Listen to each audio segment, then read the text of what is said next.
Hi, my name is Joel A. Sutherland. I'm the author of the best-selling Haunted Canada books, and this is another one of my videos in the Most Haunted series where I'm sharing some of the scariest details from every province and territory that I've covered in these books.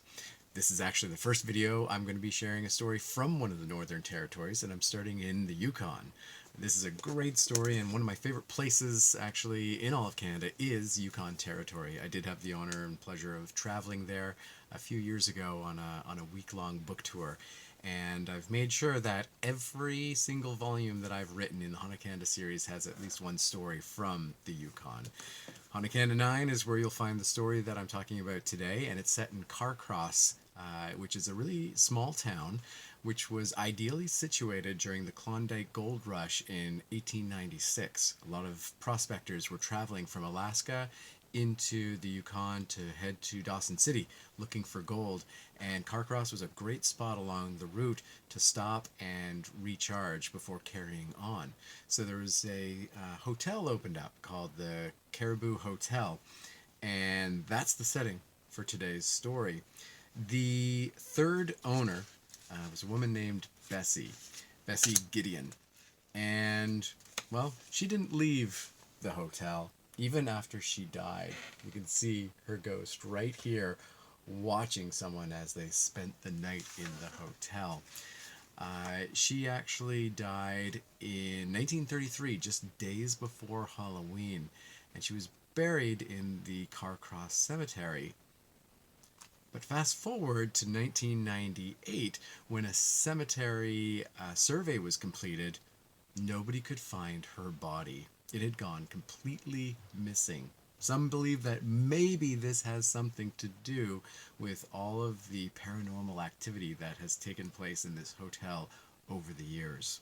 So after Bessie's death, she was blamed for turning on cooking stoves in the middle of the night, for knocking on people's doors, for walking through otherwise empty hallways with loud footsteps, for flickering the lights on and off even when the power was completely turned off.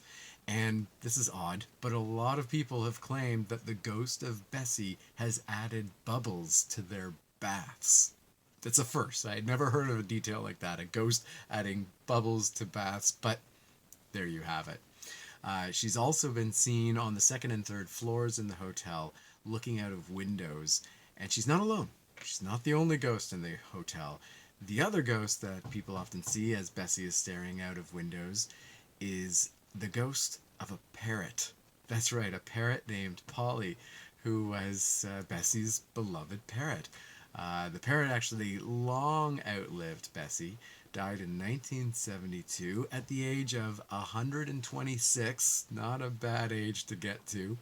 And Polly was famous far and wide. People traveled from all over the place to come see the parrot because she would sing opera, she would drink whiskey, she would bite people's fingers, and she had a really foul mouth. She would swear all the time. And people loved it. They wanted to come and meet this parrot that had quite the reputation. Now, although Bessie's body has gone missing in the cemetery, Polly says not. Polly the parrot was also buried in the Carcross Cemetery, and in a very prominent location with a nice big plaque, and actually had a large funeral with visiting dignitaries from far and wide coming. Pretty incredible story. And like I said, the parrot and the woman both still haunting the hotel to this day. In 2015, Bessie's great grandniece was visiting the hotel, and she was about to go upstairs to the second floor to visit the owner's suite where Bessie used to live. Before she walked up the stairs, she called up. She called out to Bessie's spirit, and she said who she was and how they were related and why she was there. And before she took another step or said anything else, all of a sudden she heard two loud bangs on the wall of somebody knocking upstairs. The hotel was otherwise completely empty. She knew that Bessie's ghost was answering.